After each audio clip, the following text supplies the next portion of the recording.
ஒரு நாள் ஒருத்தன் காட்டில் கிளி பிடிக்கிறதுக்காக போனான்.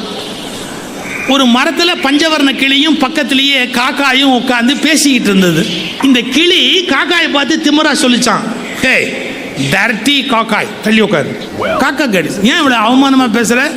நீ பிளாக் அண்ட் ஒயிட், நான் மல்டி கலர். அப்போ கலருக்கு தான் மரியாதை, என் மரியாதை என்னன்னு தெரிஞ்சுக்கோ. யாரு? கிளி. காக்கா சொல்லிச்சு, நான் ஏதோ பிளாக் அண்ட் ஒயிட்டாக போயிட்டேன், ஒருவேளை கடவுள் என்னை படைக்கிற போது கரண்ட் கட்டா போச்சோ என்னமோ, எனக்கு எப்படி தெரியும், நான் கொஞ்சம் கருப்பாக போயிட்டேன். இது ரெண்டும் பேசிக்கிட்டே இருக்கும்போது வேட்டைக்கு வந்தான் பாருங்க. வேட்டைக்கு வந்தவன் அப்படியே கபால்னு கிளியை ஒரு அமுக்கு அமுக்குனான். எங்க வேட்டைக்கு வந்தவன் காக்காயா பிடிப்பான்? கிளியை ஒரே அமுக்கு அமுக்குனான், தூக்கி ஜீப்பில் போட்டான், வீட்டுக்கு தூக்கி போயிட்டான். இந்த காக்கா பார்த்தது, என்ன நம்மளோட பேசிக்கிட்டு இருந்த கிளியை அவன் கொண்டு போயிட்டானு, என்ன பண்ணுறான் பார்ப்போம். வீட்டுக்கு போச்சு. அங்கே போனால் அவன் கிளியை பேசுறதுக்கு பழக்கிறான். எப்படி தெரியுமா பழக்குவாங்க? பூண்டு இருக்குது இல்லையா, கார்லிக் பூண்டு, அதை எடுத்து நெருப்பில் சுட்டு கிளி நாக்கில் வைக்கிறான், கிளிக்கு குழையிறதுக்காக. என்ன சொல்லி கொடுத்தான்? குட் மார்னிங் சொல்லுன்னா. கிளிக்கு குட் மார்னிங் வரல, பூண்டை சுட்டு நாக்கில் வச்சுட்டான்.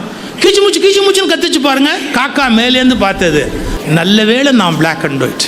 கொஞ்ச நேரம் ஆச்சு சார், அன்னைக்கு அமாவாசை. இந்த வேட்டைக்காரன் பொண்டாட்டி காக்காய்க்கு சோறு வச்சு வாசலில் வச்சு நின்று கூவ ஆரம்பிச்சா. கா கா கான்னு ஒரு சவுண்டு விட்டா. அப்போ தான் இந்த காக்கா என்ன பண்ணுச்சு, சாப்பாட்டை பார்த்தது, கிளியை பார்த்தது, மறுபடியும் சாப்பாட்டை பார்த்துட்டு கிளியை பார்த்து சொல்லிச்சு, பாத்தியா நியாயத்தை, அவன் பாஷையில் உன்னை பேச வைக்கிறதுக்கு சூடு வைக்கிறான், என் பாஷையில் என்னை கூப்பிட்டு சோறு வைக்கிறான், வேற உன்னை விட 1000 டைம்ஸ் நான் பெரிய ஆள் அப்படின்னு. அப்படியே காக்கா பறந்து போச்சுறான்னா. பொம்பளை பிள்ளைங்க கவனிச்சுக்கணும், அழகா இருப்பது எவ்வளவு பெருமையானதோ அவ்வளவு ஆபத்தானது. புரிஞ்சுக்கணும். நாம நிறம் கம்மியா பிறந்தா தப்பு கிடையாது. ஒன்று சொல்லட்டுமா, இந்த உலகத்தில் ஒழுக்கத்தை விட சிறந்த அழகு வேறு எதுவும் இல்லை என்பதை நம்ம முதல்ல புரிஞ்சுக்கணும்.